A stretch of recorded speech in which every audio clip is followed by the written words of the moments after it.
Diwani wa wadi ya Rahaleo Ismail Malik Mohamed amewatoa hofu wajasiriamali juu ya upatikanaji wa fedha za mikopo ili waweze kujikwamua katika miradi yao. Kauli hiyo ameitoa katika kikao kati yake na baadhi ya wanavikundi wa shehia za Mwembe Shauri Rahaleo na Mwembe Ladu mjini Unguja. Kiukweli mimi nimekuja, nimewasikiliza na nawaahidi kwa kuwa Mheshimiwa Rais yeye ndo anayasimamia mambo haya ya mikopo, basi tutahakikisha wajasiriamali wote wa ndani ya wadi ya Rahaleo watapata mikopo kwa mujibu wa vile ambavyo watakavyojisajili. Kiukweli wao wajisajili vikundi, wakisha kujisajili vikundi wataangaliwa vigezo vyote wamekidhi na watapatiwa mikopo. Bimwana Baraka Hamisi Shekhe ni mwenyekiti wa tawi la Rahaleo, Ali Borafia Silima mwenyekiti wa wadi ya Rahaleo na Mary Julius ni mwenyekiti wa vikundi vya wajasiriamali. Wamewaomba watendaji wanaoshughulikia mambo ya mikopo kuondoa urasimu ambao unasababisha wananchi kukata tamaa na viongozi wao, pamoja na kutodharau mito kama hiyo. Lengo dhamiri ya Mheshimiwa Rais wa Zanzibar kuweza kuwakwamua kina mama, kina baba wajasiriamali kwenye mikopo hii, na yeye kafanya kwa njia nzuri kabisa, tunampongeza sana. Kuna watu waliopewa dhamana hii lakini bado hawaifanyi kwa uadilifu. Tunawaomba na wao waifanye hali kwa uadilifu, papungue haya mazogo. Manake unapopita mitaani unasikia zogo tu, huyu hajapata mikopo, huyu hajapata mikopo, hajafanya nini. Sasa ipungue kidogo hii adha. Kama mwenzenu Rais katoa kwa insafu, basi na nyinyi muifanye kazi hii kwa insafu kabisa. Mheshimiwa Rais anafanya mambo mengi sana, na katika kipindi cha awamu hii ya 8 mambo mengi tumeona, maendeleo makubwa yamepigwa, yani mpaka mtu saa nyingine unaweza kujiuliza hivi kumbe hivi vitu vinawezekana, na tumeona kweli vitu vinawezekana. Sasa kuna changamoto labda katika utendaji wa mambo, hasa watendaji hao ambao labda ndio watu wa mwisho, yani utendaji unakuwa kidogo unalegea, na ndio maana watu wanakwambia tumeshachoka, tumefanya nini sio nini. Lakini mimi waendane na kasi ya Rais wa Zanzibar na mwenyekiti wa Baraza la Mapinduzi katika kuhakikisha basi ile kasi yake ya maendeleo, basi na wale watendaji wote na maanisha mpaka mashea, madiwani, wenye wabunge, wawakilishi wote waendane na kasi ya Mheshimiwa Rais. Wasivunjike moyo, tuna matumaini mapya kuwa hii ni karne mpya, pengine diwani wetu atatuwezesha.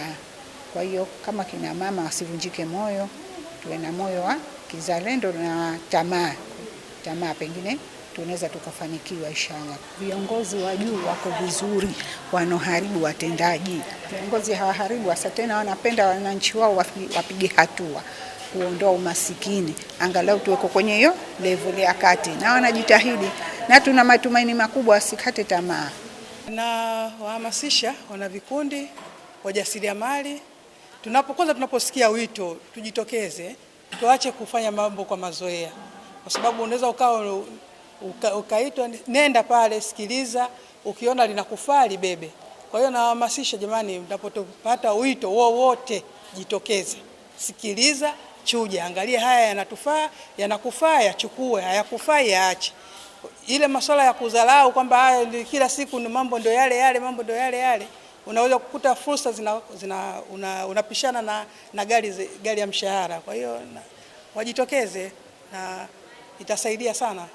Licha ya changamoto ndogo za ahadi za upatikanaji wa mikopo, wajasiriamali wameonyesha imani juu ya diwani wao. Shida inapotoka inakuwa tunaandikishwa kila siku mambo haya, lakini hayajawahi kuwa hata siku moja.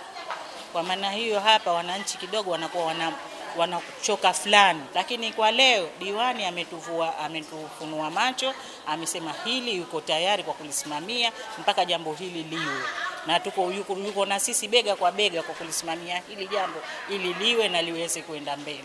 Mimi nina imani naye kubwa diwani huyu, kwa sababu ninamwamini na hili alituambia kwamba atalisimamia jambo hili mpaka litakuwa, na sisi tunamuamini kwa 100% kwamba jambo hili litakuwa, kwa sababu yeye mwenyewe ametuahidi, na sisi tumetoa malalamiko yetu yote wanashehia, na yeye akasema atalisimamia pamoja na mwenyekiti mpaka jambo hili litakuwa, na imani hiyo mpaka sasa hivi tunayo ya kumuamini.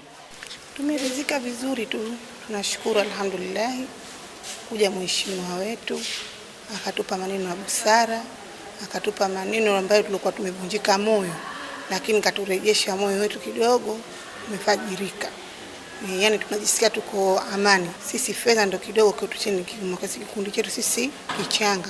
Tangu tukianza kikundi hichi tuna miezi minne kuingia mitano. Kikundi ni kichanga, na tuliwaita waheshimiwa ili watusaidie kifedha, lakini tumeona toka dakika hii, lakini wenyewe kama wenyewe tunajiwekeza kila mwisho wa mwezi, tunajiwekeza kifedha chetu. Mtu anachofanya biashara kwake anakuja pale, tunajiwekeza ili kikundi chetu kipate kinyanyuke. Lakini vile vile tukipata zaidi ya msaada huu, basi tutakiimarisha kikundi chetu. Diwani Ismail amewaomba wajasiriamali hao kuzingatia suala la elimu kabla ya kuchukua mkopo huo. Lazima kwanza waipate elimu.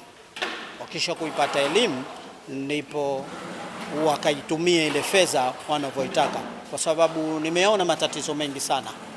Unawapa watu fedha pasipokuwa na elimu, wakisha kumaliza tu kupewa ile fedha wanaichukua, wanagawana, shughuli imekwisha, na kuirejesha ile fedha sasa inakuwa ngumu pasipo kuipata elimu. Kwanza watapatiwa elimu. Wakisha kupatiwa elimu wananchi wa wadi ya Rahaleo, wakimaliza kupatiwa elimu inshallah watagaiwa fedha zao za mkopo ili waendeshe shughuli zao. Fedha hii ni kujikwamua wao. Fedha hii sio ya kuchukua kwenda kuifanyia matumizi. Fedha hii ni kujikwamua wao kimaisha, na Mheshimiwa Rais anazungumzia sana kuhusu hii mikopo. Na huu mkopo wa 442 unawahusisha kina mama, vijana pamoja na watu wenye mahitaji maalum. Mkutano huo umefanyika katika skuli ya Tumekuja mpya Kijangwani, wilaya Mjini, mkoa Mjini Magharibi. Diwani ametumia nafasi hiyo kuwasilisha salamu za waheshimiwa mbunge na mwakilishi wa jimbo la Kikwajuni na kuwakumbusha wanarahaleo umuhimu wa kufanya usafi katika maeneo yao. Kikao kama hicho cha kujiandaa na kupokea mikopo ya fedha maarufu 442 kinatarajiwa kufanyika katika shehia za Miembeni na Mwembe Madema katika jimbo la Kikwajuni.